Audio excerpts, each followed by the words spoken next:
All right, peace. Welcome to another episode of We Charge Colonialism podcast and book club. I am Ikemba, member of the Public Relations Committee. Peace, everyone. This is Tierney. I'm the steering committee chair for Recharge Colonialism. Right. And so we are We Charge Colonialism.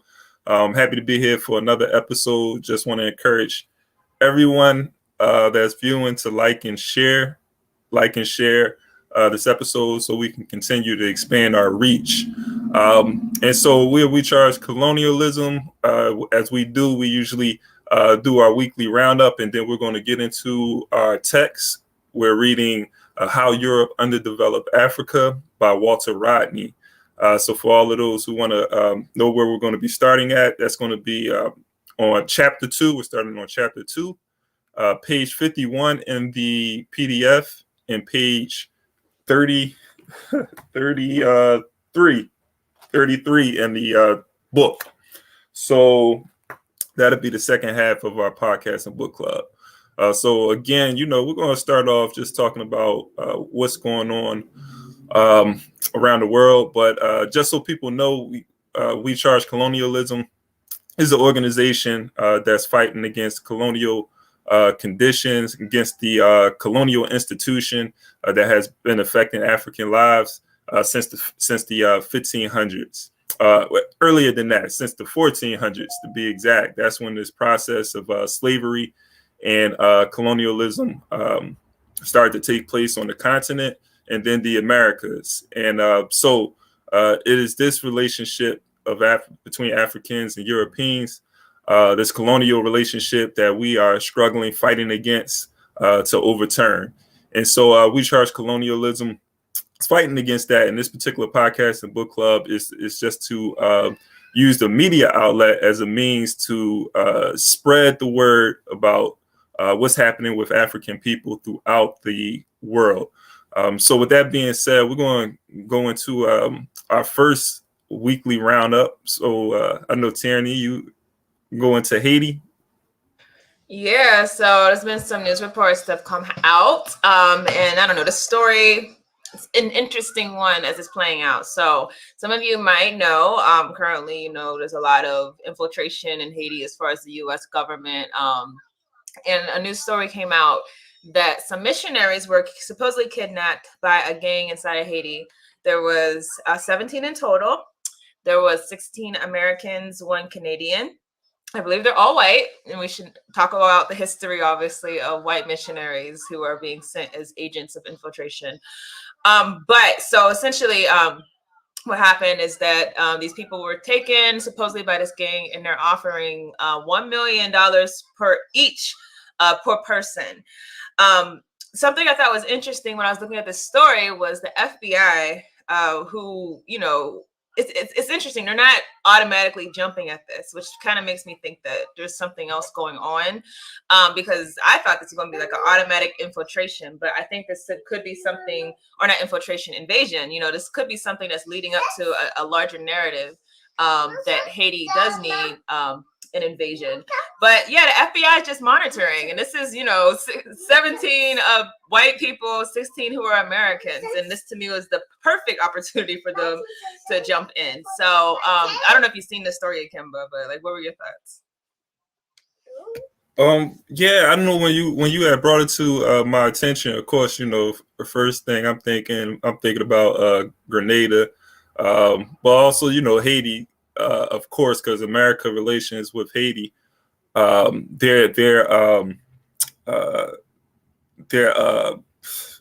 what I'm trying to say, but their relationship with Haiti, as far as just going into the country and undermining Haiti's government, undermining Haiti's economy, has been happening for a long time. I think it's 1915 when the United States first invaded Haiti, and it wasn't the last time. So when you brought it up, I'm just looking at this as another pretext, for the United States of America to go into Haiti and again get involved into Haitian affairs. But the other thing, though, you had brought up like the missionaries, and this quote unquote gang who kidnapped these missionaries. Like if you look at the history of just missionary activity in Africa and also in the Caribbean and other places, one of the things that I always notice is just how the people really respond to the missionaries. Like a lot of these places where these missionaries were at and are at, the indigenous people really didn't want them there. Like at least the majority of people, like they looked at them as a operative of the colonial government. And so, but what would happen is that they would accept them because their livelihood would sort of be dependent on what the missionaries had to offer as far as like education, even like resources, whether it's food and so forth. So this dependency on these missionaries would allow them to continue like benign relationships with them. But anytime that there will be a problem in these countries, so like West African countries, Sierra Leone, Liberia, there's just histories in these countries, and also in Haiti, as we see now, when there's a problem, well, who do they attack? They attack the foreigners. They attack the missionaries. And so with Haiti going through all of this disruption with the assassination of the president recently, now we have this chaos in Haiti. And who are they going after? The foreigners, the missionaries, because those are the people, they're coming from countries where people have the resources at the end of the day. And so, and it boils down to the economics. Just the last piece too. Actually, I lost my train of thought, but those are my initial thoughts. All good. I'm sure we'll come back. Yeah, and just some more details to fill in. So it's important to keep in mind that this same missionary group has been accused, the same organization that has sent these missionaries has been accused of having molestations of children in Haiti on their watch. I'm reading from one article. It says CAM, which stands for Christian Aid Ministries. They came under public scrutiny in 2019 when one of the group's former workers based in Haiti was convicted of felony sexual abuse against minors in Ohio. And he is serving a 9-year sentence in Ohio in prison, which is kind of low to me for molestation, because it's not just one child. That's even makes it worse. I know of like one child, you have like 20 years at least, but he only got 9 years. During the hearing, Mass, who was convicted, he was told that he molested at least 30 boys in Haiti in a span of about 15 years. So this is, something that is serious that happens historically, obviously, but also I noticed particularly in Haiti, it seems like a lot of these predators are just inhabiting the island and are doing horrible things. And because Haiti gets this broad brush painted over it that it's just this horrible place, no one's willing to really like look into it. I mean, could you imagine if something like this happened? Could you imagine a Haitian missionary coming to America and molesting 30 white boys? Like that would just never happen. So this is, to me, it could be a larger story about retribution, because this is the same organization. And to me, if the organization had decency, it would probably withdraw after that happened in the first place. But they're still intact, and they're still sending people over. So there's that history. And then there's also the fact that, like you mentioned, Ikemba, I didn't realize that there's like a plethora of apparently like a lot of foreign nationals who go over to Haiti can get kidnapped. I think I read something like over like 600 people. I can't find the exact stats. And so this is something, that I think is the result of whenever America keeps committing crimes against the people and has no type of there's no type of way to get justice for the people. Well, you see different ways where the system collapses around the people. And obviously, if you try to go into those areas, you could very much be a victim of the retribution that America is owed. So I think it's a larger picture, but I definitely think I'm really like, to me, the fact that the FBI didn't are just monitoring. I'm really wondering what's going on behind the scenes, because I'm really foreseeing this could be a situation like Grenada. And if you don't know what happened in Grenada, Essentially, I believe it was in order Maurice Bishop was assassinated, and by a U.S. sponsored coup, of course. And then, it's like, oh, what's going on? This is horrible. We have to go in and save them. And then the United States came in and completely overthrew the country, and the country has never recovered or been what it once was under Maurice Bishop. So this could be another instance of that, like you pointed out. Yeah, and one of the things too I was thinking is when Malcolm X, he was talking about the Congo and the speech is titled his last speech. If for those who are interested in checking it out, but in there he talks about what the Congo. He talked about the missionaries over in the Congo, and when they were killed or harmed. The newspapers would say white missionaries, they would emphasize that. But, it also, that just brings me back, fast forward to this, what's happening in Haiti. And I was looking at a video and a woman, Haitian woman was speaking, and she said that, she said, this is something, she said, the crazy thing about it is that this is something that is happening every day. And she said that, 50 people were kidnapped the other day. And I'm like, dang, but there's emphasis on these 17 missionaries that were kidnapped. But we all know like these sort of things are taking place every day. And not just missionaries are suffering, not suffering, but things are not just happening to missionaries. Other people are being kidnapped, murdered, raped, and so forth in Haiti, and our citizens too. People who are actually living there. And so, like these, and then when we start talking about those problems, that's when we had to start talking about the economy, getting into the politics of Haiti and why Haiti is the way that it is now. Going to the root of the problem.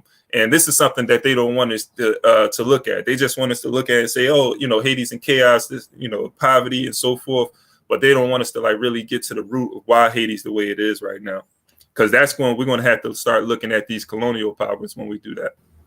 And you touched on something that I think is important. In fact, I think when I was, growing in consciousness, like early on, that's probably one of the first things I noticed is, how it's so easy for the media to brush aside when Africans or any indigenous people that aren't, Western Europeans or whatever, it's really easy for them to brush aside when people die. But like the second Americans are of the number, I remember like times where you would have like a mass, attack in Africa to be like 200 nationals who die, and then 5 Americans, and like they have to say 5 Americans, and then that's what makes the story bigger.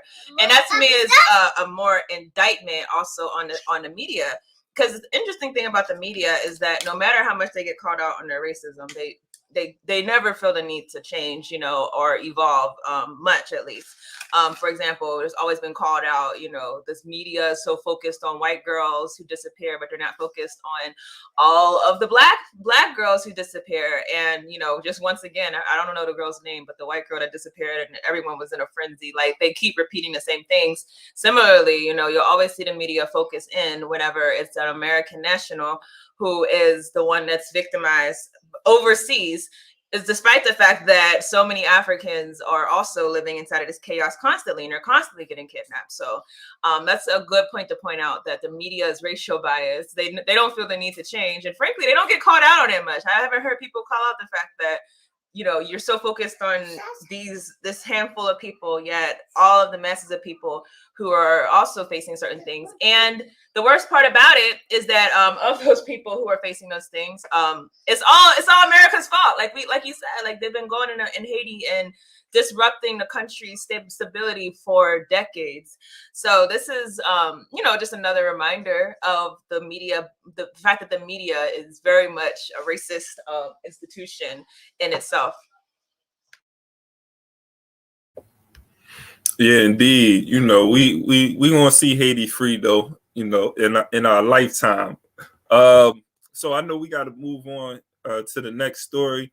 But I think, we all should continue to monitor what's happening in Haiti and other places, because we are directly related no matter what this society wants to have us believe. So going into the next story, I was looking at something that happened out in Oregon. This is a story that was actually brought to my attention on Instagram. Somebody had directly messaged me this video of a brother, Barry Washington, who was shot and killed out in Oregon. And so, just to up to date at this time, hopefully everyone has heard this story. But I'm going to just read a couple of paragraphs. It says, a Central Oregon man is being charged with murder over the death of 22-year-old Barry Washington Jr., who was shot outside a nightclub in Bend on September 19th. Police arrested Ian Cranston at his home in Redmond on Thursday evening, soon after a Deschutes County grand jury returned an indictment on 6 charges: second-degree murder, first-degree manslaughter, second-degree manslaughter, first-degree assault, and 2 counts of unlawful use of a deadly weapon. Washington, a black man, was unarmed at the time of his death. Cranston, the accused shooter, is white. The shooting sparked outrage among racial advocates in Bend. But just going into, I'm not going to read the rest of that, but just going into that story, this is a brother, Barry Washington, who apparently had hit on, not physically, but tried to speak to a woman, this man's girlfriend in the nightclub. And so altercation had broke out, a struggle between the two, and Barry Washington was shot. This was done in the downtown area. The lady who talked about the story, she sort of broke the story at the time. The shooter wasn't arrested. He was allowed to go home. And this was one of the reasons she was raising what happened, because she was talking about how this guy was allowed to go home. He's not behind bars after this incident. She talked about how there was racial epithets that was thrown around after he was shot, how the girlfriend and the guy was laughing while Barry Washington was shot dead on the floor, or at least dying on the floor. So she was upset. And this was somebody that was from that community. So she was trying to, get the story out there. It was sort of reminiscent of Ahmaud Arbery, when I was hearing about it. And so then, as I look into the story later on, the guy was arrested, and I guess they, had to arrest him before it got out of hand too, before, the word spread that this murderer is walking around free. But I think this is just something that, we have to, understand that these type of stories are still happening, where man is being shot over white women. There's a history of that here. I think for one, us in this fight in our struggle for power, as black men and black women, I encourage us to stay within our community and date our own. But regardless on what a person's choice is, they shouldn't be murdered because of the color of their skin and who they talk to, whether they're white or whoever. But yeah, just wondering if you had any thoughts about that. Lots. Yes, it's disturbing, and what it makes me think of, I always think of Ida B. Wells, who I'm sure all of us know, the great crusader, the African woman who went around the country when the news was not reporting about the lynchings of Africans, primarily down south. She would go and report, risk her life, dangerous situations that were outwardly racist, and she would go and report on these lynchings that no one knew about. And she became a very dangerous figure for that. And the unfortunate thing about today is that this was a lynching. I've seen someone in the comments saying lynching. This was a lynching, obviously. You have the same type of factors. You have the white woman, you have the threatened white male, you have the very harmless, whether it's a compliment or a look or a whistle or I thought you said this, you have that action, and then obviously you have the death. And you even have, like you said, you see the pictures of people getting lynched and people are smiling and happy, like you said, they were laughing at this. It's like all of the signs of a lynching. The unfortunate thing is that a lot of our people obviously are asleep and they don't realize that. I would say, I don't think the lynching slowed down at all. I remember when I was in high school, I remember there was this story that came out. There was this guy who I guess was a black guy. He had a white girlfriend, and they went to a party, and her white brothers basically saw her with this black guy, killed this guy, and cut up his body much, like, I don't know if they used a chainsaw or what, but they literally cut up his body in pieces. That was a lynching, but we don't like gather these information together like, you know, like we did it before, because it was more outward. You know, they were posing with pictures and it was in the newspaper. Hey, someone got lynched today. Come look, we have a postcard. Like, so we have to more so be on it, I think, as far as like telling these stories. And I'm happy you brought this one. We have to be on it as far as circulating this around our community. And I think it should be, if when we do those things, it should be a wake-up call, because so many of us be moving like, you know, this is post-racial America. So many of our African men, so many of our African women, you know, we take for granted the fact that we are in enemy territory. And we have to always be conscious. No, we are literally, we're literally fighting for our lives. You know, you might have white friends, you might have a white spouse or whatever. Like, you might live this idea that you're safe, but you're not safe, because the second that you enter into the wrong person's domain, your life could be taken. And unfortunately, because like I said, it's not as outward and as out in the open for everyone to scrutinize, unfortunately, you know, it won't be enough press usually to even for people to connect the dots, like, hey, there was a lynching today. So the stories like this put it on us as a community. We have to make sure that we're gathering these things and categorizing them and putting it out, so that we can have a truthful outlook of what America is today, because it's not what they show us. It's not what they show us in DC with the Congressional Black Caucus, you know, kneeling on one knee and singing "Lift Every Voice and See." That's not what America is today. What America is today is a very violent and racial society. Until we are willing to struggle with that truth, you know, then we're going to keep, unfortunately, thinking that these are isolated incidences and not a connected plethora of racial events that have always plagued our people. Yeah, I mean, we can't ignore it away. You know, I think a lot of people just want to ignore it and hope that it'll one day go away, and they go about their daily lives as long as they're able to survive to some extent within this system. You know, they think that the racism, because it's not blatant in their face, it doesn't impact them. But if you're getting paid less than, you know, a person because of the color of your skin, you know, that's racism impacting you. You know, when you know, you're unable to move in particular neighborhoods, you know, you're because of the color of your skin. And they'll do things as far as just like up the price on you, you know, because of who knowing who you are, you know, what your ethnic background is. Oh, okay, we're going to sell it for this much, or you know, it's just like so many different things that impact us because of where we're from and what we look like. And so, you know, just because you're able to survive to some extent under the system without having to experience racism blatantly doesn't mean that it doesn't impact you. And so that's why the struggle has to continue to go on until we're, you know, a liberated people. But even just like listening to this story or reading up on this story, it made me think about another story, Albert Wilson of Kansas, you know, who was sentenced to 12 years for a rape charge of a white woman, which I don't, you know, if you read the story, I'm not going, you know, go too deep into it, but look into Albert Wilson's story. And I don't know, the evidence just says that he did not do what this woman said that he did.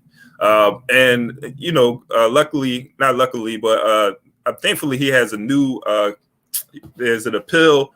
He has a new trial date set for February the 28th, because, and that just goes to show how much the first case, the initial case, like how much misinformation was put out and how he did not get a fair trial. Because if it was a fair trial, we wouldn't be here February 28, 2022, trying to get this man who was a college student, you know, never had any trouble at all with the law, you know, just walking a straight path, and just got caught up in an unfortunate situation where he was with this woman for less than 5 minutes. You know, like there's video, all types of stuff, but I know that's not the story. But you know, just like us getting caught up in these situations in this racist society where we find ourselves being lynched, whether it's by the jury or being lynched, like my brother Barry Washington in a bar, shot dead at the age of 22. So,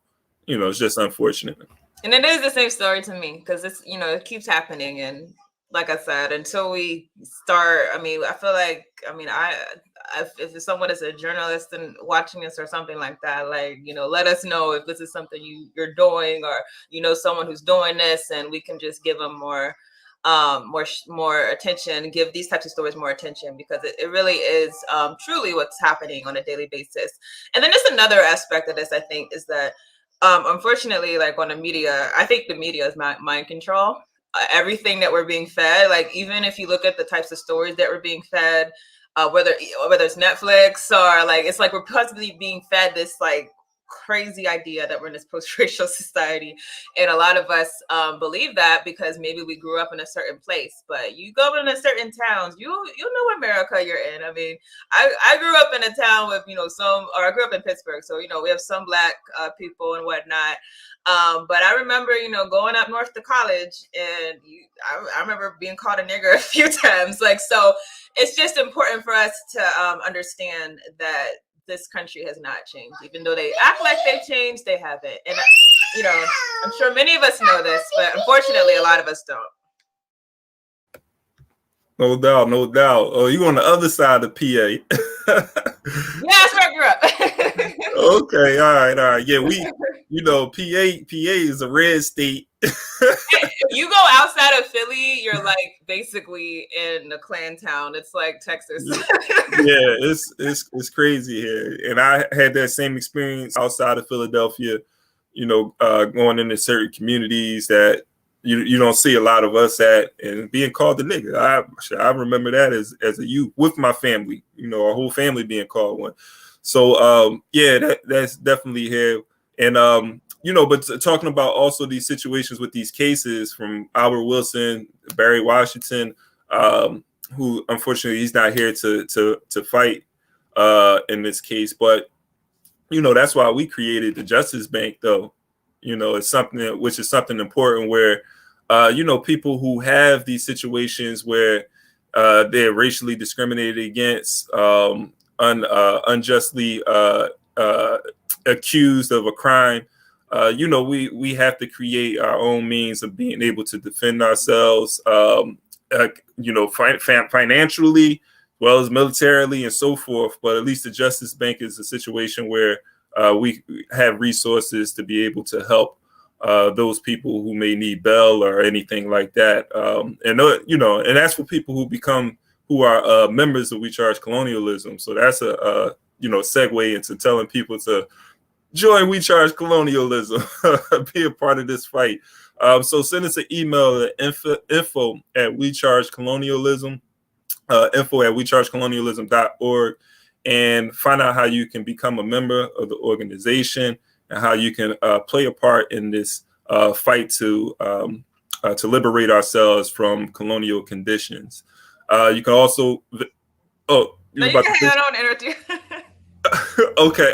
Visit our website, WeChargeColonialism.org, to learn more about our organization, what we have done and what we are continuing to do. But yeah, become a member today.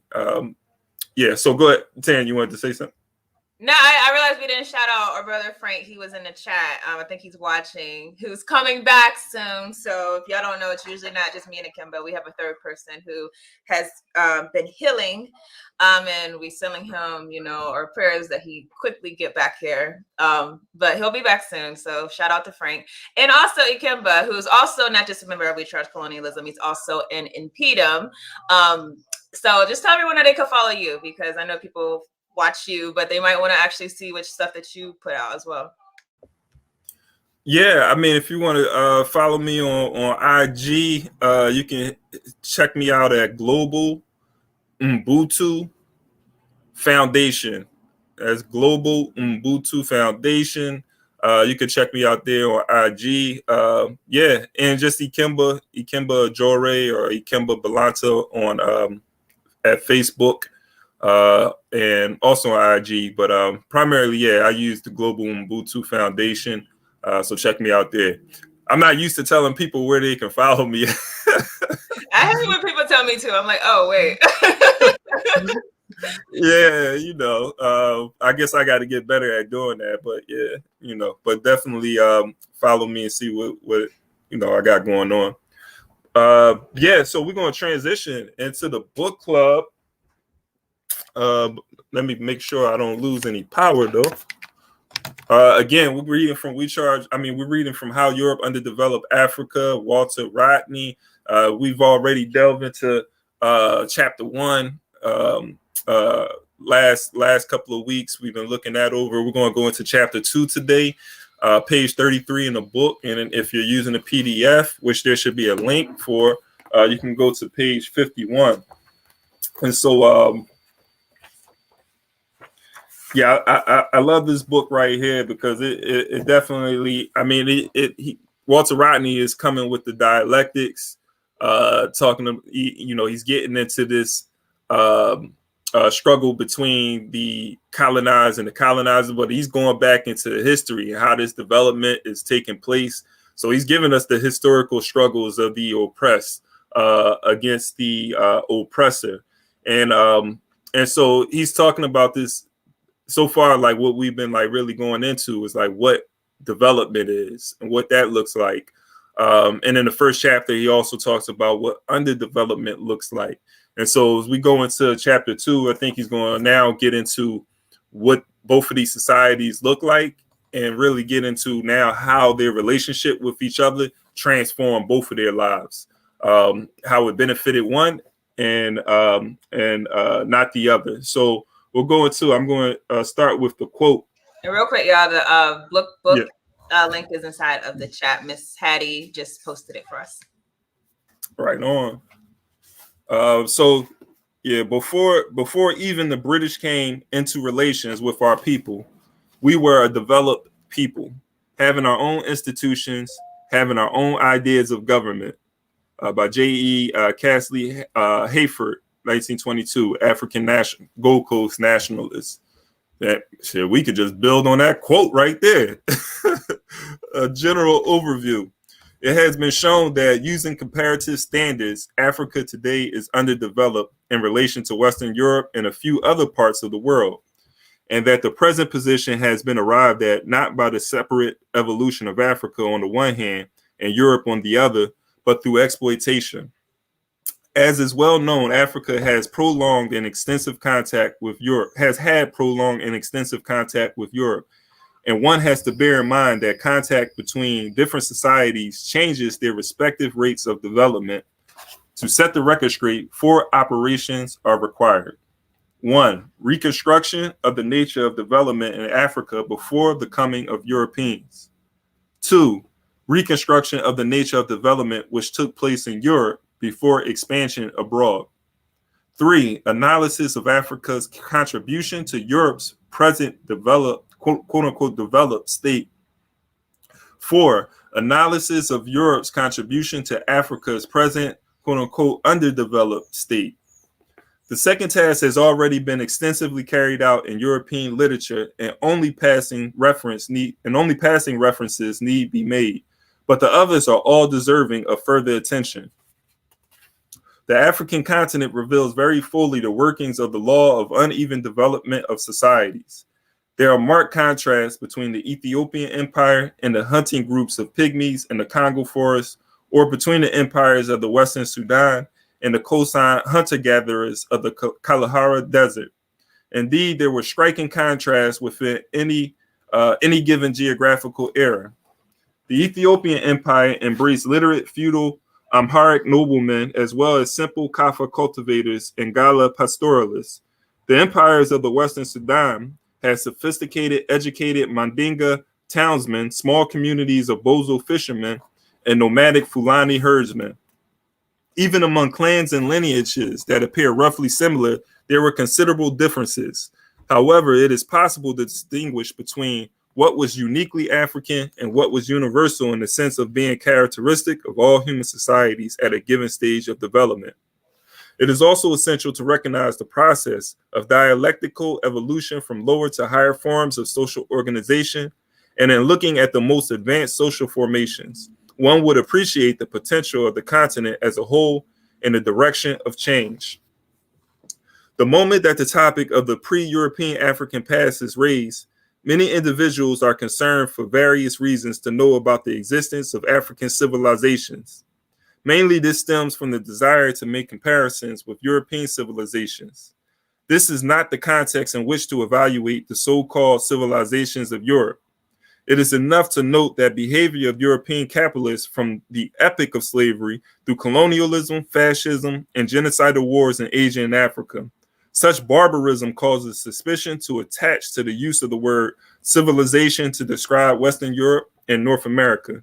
As far as Africa is concerned, during the period of early development, it is preferable to speak in terms of cultures rather than civilizations. Guess we can build. Yeah, I mean, it's a lot being said. So if you're, Yeah. I definitely thought it was important though when he talked about the 4 operations that are required, and he goes into he lists the 4, and he talks about number 2. He says that one has already been like extensively looked at. We look at number 2. It says reconstruction of the nature of development which took place in Europe before expansion abroad. So we're talking about before 1492 and that history. And we all know like that's a history that has been extensively looked at. Even if we talk about Roman history, the history of the of Greece, and even, European, even when you talk about the medieval period of Western Europe, going into the Renaissance, like this is stuff I can just like rattle off. And I haven't even extensively studied. This is like a lot of stuff that I just learned about in school and passing and just doing a little bit of research. Yeah, stuff that's just like drilled in. And so, and I think like that's important as we see like how Europe has always made sure they centered themselves and made themselves the subjects of history. And so, and so now, I think I'm glad that he's like placing this emphasis. One is to place this emphasis on studying these other aspects of society. We look at our aspects of civilization or cultures, as he would say, right? And for me, it was interesting like learning about West African history, even during the same period where they called like the Middle Ages or medieval period of Europe. Just looking at what Africa was doing in Western Africa and North Africa, and how much was being accomplished in these parts during the same period of time. And so it's like, how come the emphasis wasn't put on there? But we know this is all has to do with colonialism and colonial education. But that's something that stood out to me. There's some other stuff I wanted to, see if you want to add. On that point, it's so sad. It always makes me want to cry when I think about the fact that I feel like I don't know, and this is me like at a point where I'm going back to try to learn African history. I feel like I still don't know so much of our history because it's so extensive, and there's so many different empires. There's so much of our culture, and going back, it's so hard to try to catch up and have a full understanding of all of our accomplishments. It's really sad if you think about it. Like, we're literally a people who, most of us don't know anything of our history, and a lot of us like are so minimal that what we do know. What I love though that Walter Rodney's doing is like, I feel like he's taking a term that's usually used to diminish Africans. Development, when I usually hear it in regards to African society, is basically a negative thing. It's usually them pointing a finger at Africa and saying, why aren't you developed yet? Why haven't you done this? Why haven't you done that?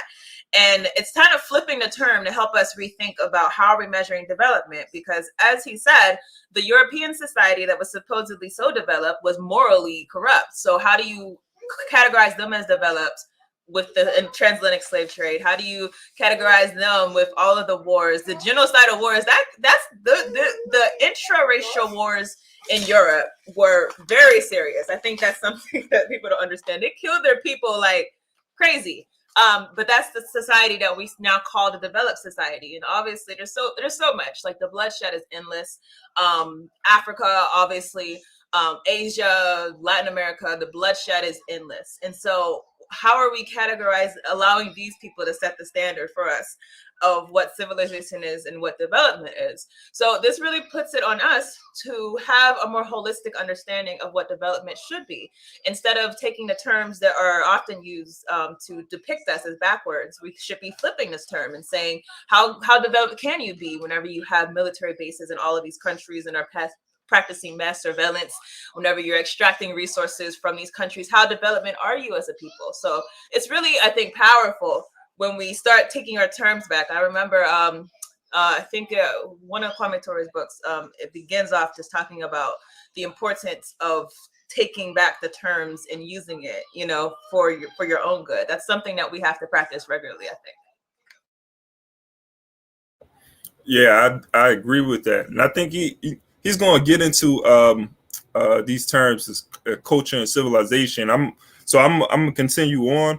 But I think like that's important too, because that's something I always felt was problematic in the labeling of certain societies as civilizations, as if like other societies that existed before, that the developments that took place in Mesopotamia or in the Nile Valley, like what was happening before those communities are not considered civilizations because of this criteria that they created for a society to be deemed a civilization. But we look at these civilizations, there was nothing like really civil about them, But I'm gonna go into what he's going to say the next paragraph. So a culture, we're on page 34 in the book, and I think page 52 on the PDF. Looking at the second paragraph, a culture is a total way of life and embraces what people ate and what they wore, the way they walked and the way they talked, the manner in which they treated death and greeted the newborn. Obviously, unique features came into existence in virtually every locality with regard to all social details.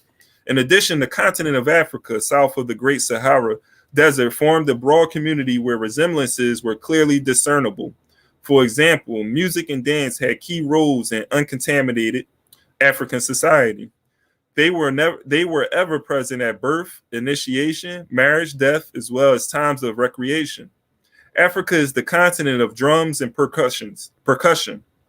African peoples reached the pinnacle of achievement in that sphere. Because of the impact of colonialism and cultural imperialism, which will be discussed later, Europeans and Africans themselves in the colonial period lacked due regard for the unique features of African culture. Those features have a value of their own that cannot be eclipsed by European culture, either in the comparable period before 1500 or in the subsequent centuries. They cannot be eclipsed because they are not really comparable phenomena. Who in this world is competent to judge whether Austrian Watts is better than a Watts is better than a Makande and Goma? Furthermore, even in those spheres of culture that are more readily comparable, such as the fine arts, it is known that African achievements of the pre-European period stand as contributions to man's heritage of beautiful creations. The art of Egypt, the Sudan, and Ethiopia was known to the rest of the world at an early date. That of the rest of Africa is still being discovered and rediscovered by Europeans and present-day Africans. The verdict of art historians on the Ife and Benin bronzes is well known. Since they date from the 14th and 15th century, they are very relevant to any discussion of African development and the epoch before the contacts with Europe. Nor should they be regarded as unusual except with regard to the material in which the sculptures were executed. The same skill and feelings obviously went into sculpture and artwork in non-durable materials, especially wood. African dance and art will almost invariably link with a religious world outlook in one way or another. As is well known, traditional African religious practices exist in great variety, and it should also be remembered that both Islam and Christianity found homes on the African continent almost from their very inception. The features of the traditional African religions help to set African cultures apart from those in other continents. But in this present context, it is more important to note how much African religion had in common with religion elsewhere, and how this can be used as an index to the level of development in Africa before European impact in the 15th century. Religion is an aspect of the superstructure of a society, deriving ultimately from the degree of control and understanding of the material world. However, when man thinks in religious terms, He starts from the idea rather than with the material world, which is beyond his comprehension. This creates a non-scientific and metaphysical way of viewing the world, which often conflicts with the scientific materialist outlook and with the development of society. African ancestral religions were no better or worse than other religions as such, but by the end of feudalism, Europeans began to narrow the area of human life in which religion and the church played the part. Religion ceased to dominate politics, geography, medicine. To free those things from religious restraints, it had to be argued that religion had its own sphere and the things of the world had their own secular sphere. This secularization of life speeded up the development of capitalism and later socialism.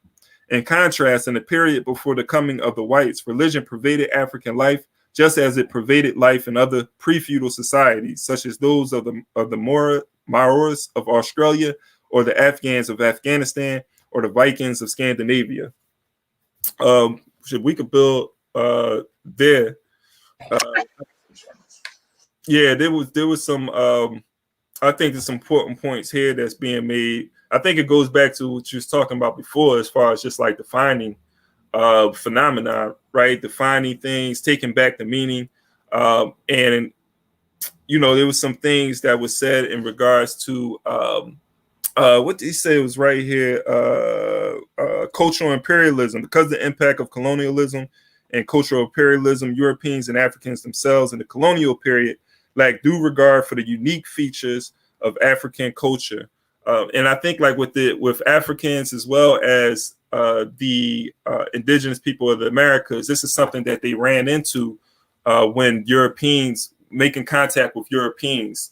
And sort of just like this, and it was used as an excuse to take the lands and to enslave them is the cultural differences that they had, and so they didn't look at African culture, the uniqueness of African culture, and the beauty of African culture, which had a lot to do with their ignorance, and it had a lot to do with ethnocentrism or Eurocentrism. So it was used as sort of just like they would look at these things as something primitive and backwards. And now that they have to come and enforce their culture on these people because it'll help them. It sort of will liberate them from their barbarism. It will liberate them from their their state of I guess backwardness or heathenism. These are things that they will use to describe the people, and so I just appreciated him raising that up and just talking about these the differences in the cultures and how that really like impacted the relationship between the two. Yeah, I appreciated that. Also appreciated the outlook on religion. One thing I'm starting to learn more and more is religion in European society. It's not been like how it has been framed. Like you're learning a lot more that there was actually a real push for secularization, as Walter Rodney said, and secularization became a weapon basically to go into different places and have such a barbaric outlook as far as how we're going to handle colonizing people and enslaving people. And particularly right now, he's talking about the capitalization of Europe. So they're going to take the people and make them essentially worker slaves that are mindless and unable to think for themselves. And in contrast, religion, whether it's indigenous African religion or later the religions that came through the Abrahamic faith, religion's always been a vital thing inside of Africa. So the impetus is on us then to find a way to weaponize our religious beliefs against the European society. And if either that or we abandon, our cultural adherence to a religious doctrine in favor of secularization, but I don't think secularization ever worked well as far as Africa. We've always been a very religious people. So I think that's really, it opens up a conversation, whether the type of religion you practice, how do we weaponize it? How do we make it militant? And how do we make it pertaining to the material conditions, that colonialism has placed on us? I think that's what a lot of the work that is being attempting to be done, but I hope that more and more we see development in that specific area. Yeah. So I was off mute all that time. So yeah, I think like it's just going to the point that you were talking about in regards to religion, I'm thinking about just like the spirituality of these communities, Africans, indigenous people, and of Australia, the Americas. And at one time, like all people, there was sort of like this system where it wasn't the power of the spiritual system wasn't concentrated into the hands of one or a few people.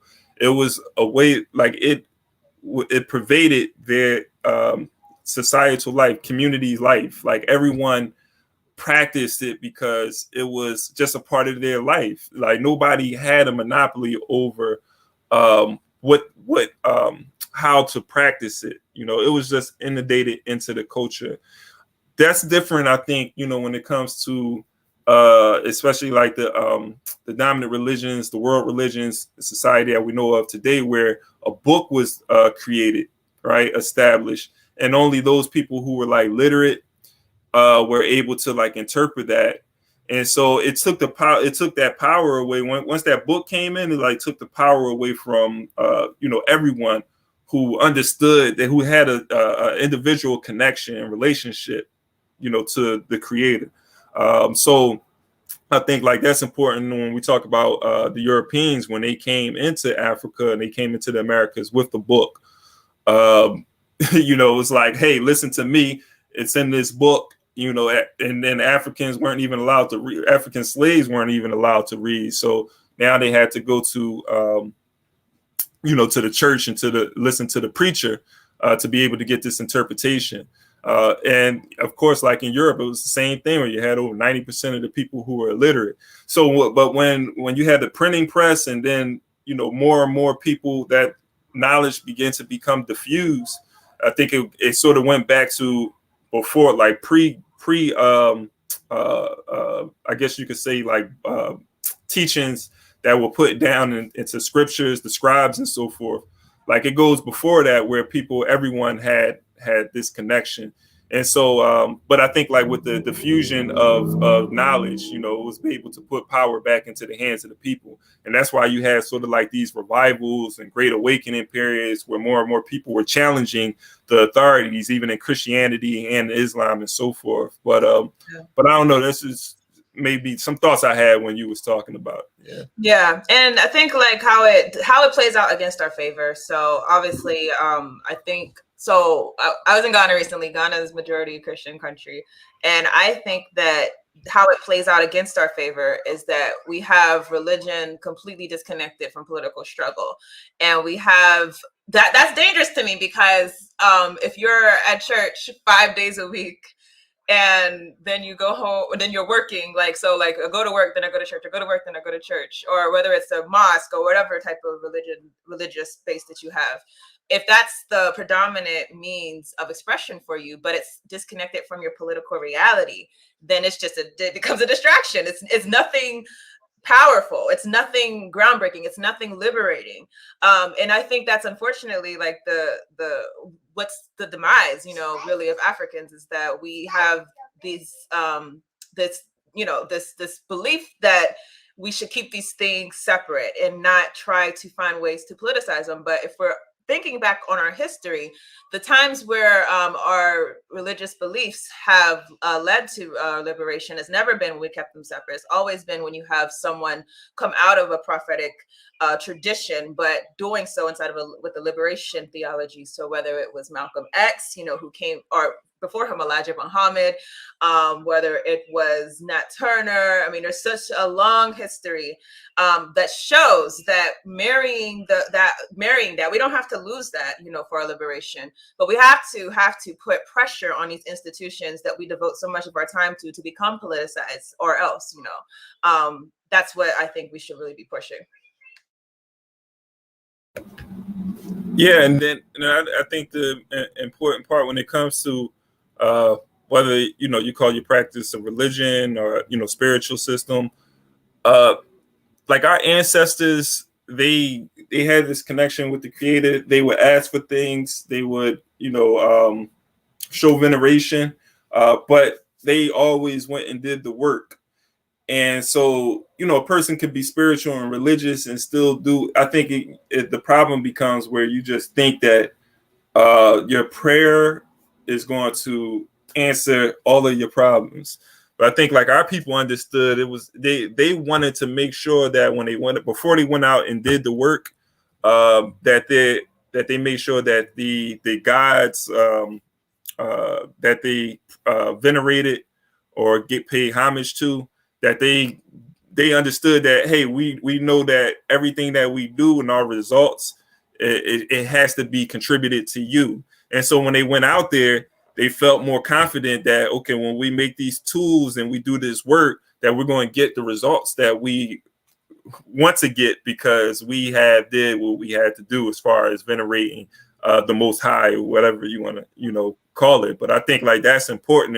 It was still like we got to go out and work, but the results of this work that we do is directly connected on our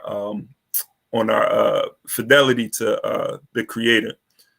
Oh, I had something, I lost it, but yeah. Hey, do we got time to do a paragraph? It's 10. Yeah, let's go. All right. So I'm at the bottom, right? Religion can play. Oh no, I'm not at the bottom. I'm right here. Religion is an aspect of. Am I there? Lost my spot. Religion is an aspect. I'm right there, right? Oh wait, don't listen to me. I think religion can play, but that's my. Yeah. Oh, religion can play. Oh yeah, you're right. Religion can play both a positive and negative role as an aspect of the superstructure.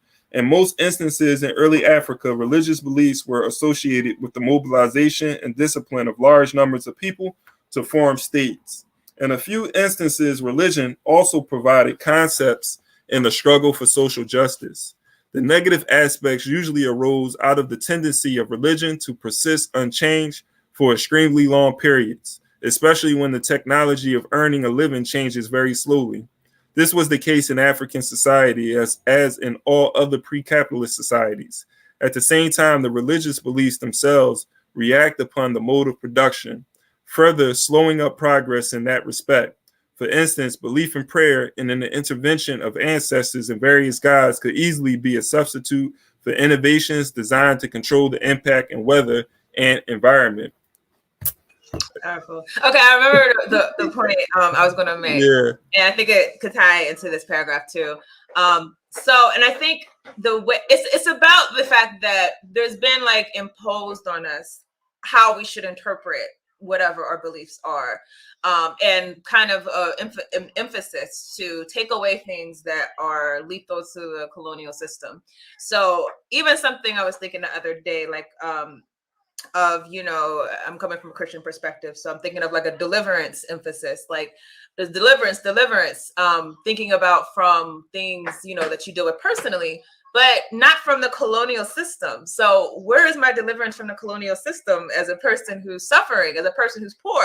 So that's the way that we can that we can have determine for ourselves, what this means for us, and drawing from what we've learned from our ancestors, the fact that these things should not be made impotent to our actual realities. So and I love what Walter Rodney put here, is that belief in prayer and the intervention of the ancestors and various gods could easily be a substitute for innovations, design, and control the impact as far as the weather and the environment. Like, where is the emphasis on your environment? Where is the emphasis on the conditions that are enslaving you this very moment? Where is the emphasis on all of these multilateral institutions, these world organizations that are actively putting in place policies that are sucking the life out of your people? Where is the emphasis on that?